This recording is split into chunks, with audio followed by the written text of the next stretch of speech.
Hello and welcome to my channel, Stitches with Love. My name is Elizabeth, and this is my corner of the internet where I share all about my knitting adventures both on and off the needles.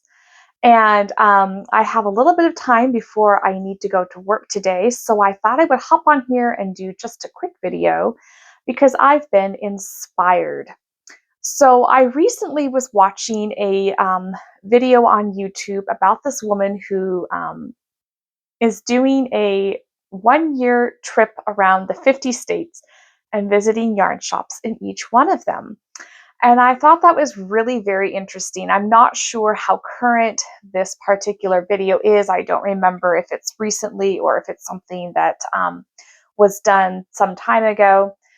But it got me to thinking, if I were traveling around for 1 year and I had a very confined space that I was traveling in, or at least spending most of my time in, like a van, what would I take with me as a knitter? Because you have to be very, very intentional about what you take with you on any kind of trip, but especially one where you're not going to be staying put and having available space to put things. So I gathered up a few things that I thought would be most important, and I wanted to talk about that here today. So if you're interested, grab a cup of something cozy and we're going to get started. All right, so I narrowed it down to the few most basic, essential items I would take with me if I were on a 1 year trip around the US, or even if it's not a year, even if it's just a few weeks, or 6 months, or some extended amount of time where I'm going to be traveling and I have to be very careful about what I take with me. So let's just say 1 year because I love that idea.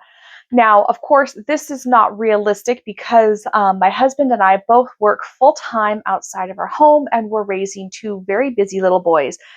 And so the idea of actually picking up and moving out of our home for a year to go on the road sounds absolutely amazing. I love the idea of it, but it's just not realistic. But hypothetically speaking, if that was something that we could ever do, here is what I would take. So I would take the minimum amount of yarn that is needed to keep myself occupied and sane while driving around the country with all of my family. So likely I would have a small project that would fit in a pouch like this. I would take a pouch this size with a zipper specifically because I find that that's just, for me, the most efficient way of doing things. I'm not worried about my yarn coming out. It's a great size. I can shove into my bag when we get out of the car and we're going off and doing things, but it's just roomy enough for a small project. Now, most of the small projects I do are socks, so let's just keep that with this hypothetical situation here. I would take my sock knitting, and this is the bag I would use. Not this one specifically, but this style, this size with a zipper. Big enough to hold my needles, my yarn, and my completed socks. Socks don't take a lot of time. They don't take a lot of space. This is always my go-to knitting, regardless of whether I'm traveling or not, but especially when I'm traveling. So I would have a small project with me.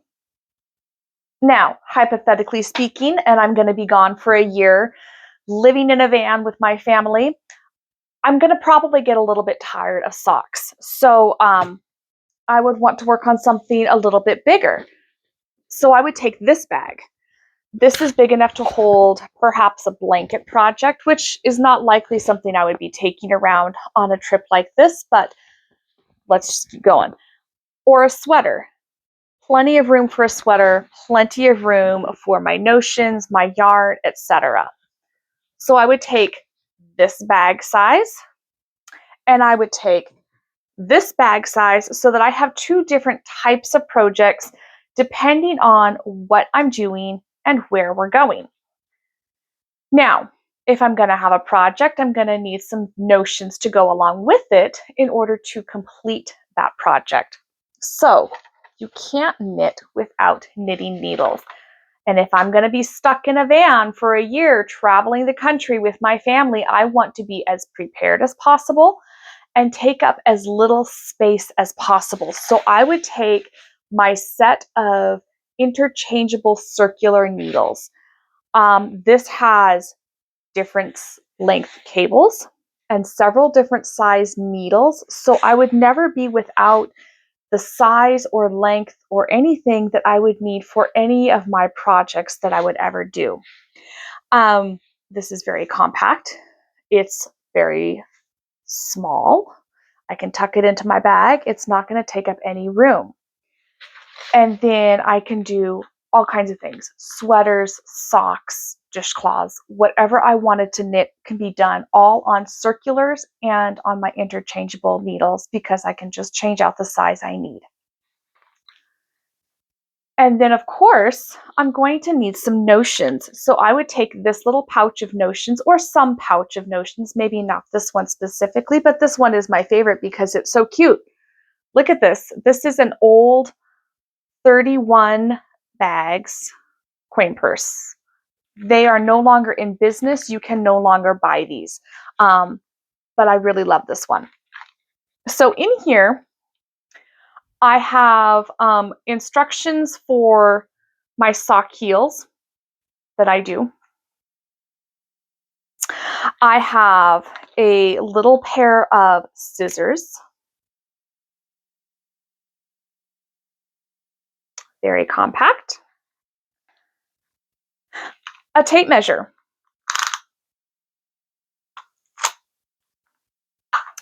I have, what all do I have in here? It's kind of a mess right now. Uh-oh.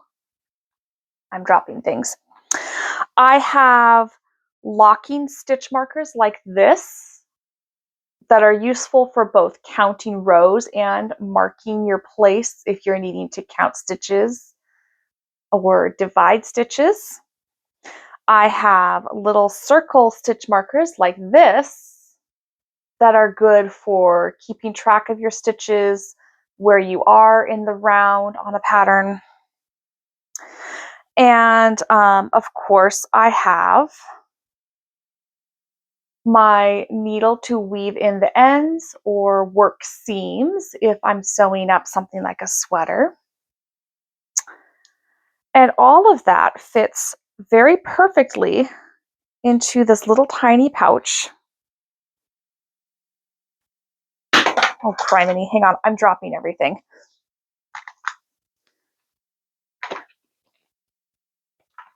And all of this, as I'm traveling on my 1-year van vacation throughout the country with my family, is going to fit very neatly into just one bag. So in this one knitting bag, I could very easily have a larger project, a small project, my needles, and all of my notions right here in one bag that could very easily sit right next to me in the front seat while I play passenger princess, or next to me at a rest stop, or when we're out and about somewhere. And then, of course, I'm going to be buying yarn along the way in this hypothetical dream vacation of mine. And if we're going to be staying somewhere, I'm going to want to knit with the yarn that I purchase. Now, it can only be assumed that in these yarn shops that we stop at, the yarn is going to come in a hank. And I didn't grab one of those to show you what it looks like if you're not familiar with that term. Actually, hang on. Let me grab one just so if you don't know what a hank of yarn is, you know what it looks like now. Okay, so if you don't know what a hank of yarn looks like, it's one of these. It comes twisted up like this, and there really isn't a way that you can wind this up without some kind of help. Now, I know my family well enough to know that regardless of where I'm buying my yarn from, if it comes in a form like this, they're not going to stand there with their arms up and the yarn around to let me wind it up. That would take a long time and it would involve a lot of winding from both parties. So, in order to avoid that, I would take my Swift. Now, I would only take my yarn Swift if I were actually going to be gone for a very extended amount of time, like a 1 year van trip. And I would only take it just to make sure I had a way to wind all of that lovely yarn I'm going to be bringing home with me, or at least purchasing along the way to knit with. But this is more if we really were taking a really long vacation. This isn't something I would typically ever travel with because there's no need to. But if I were taking a 1 year van vacation and hitting every single state and buying yarn, I would take this because there's no way I'm going to wait to start working up with new yarn. So there you have it. That is what I would take with me if I were able to travel all 50 states in a year with my family in a very confined space. I just think that would be so cool. I love that idea. Now that I have shared that with you, I have one more thing I wanted to share, and then I need to go to work. So if you're still with me, I promise I'm almost done. Alrighty, so I started this sock, let's see, it's been a few days now since I've started it. Maybe about a week. We'll say a week, give or take.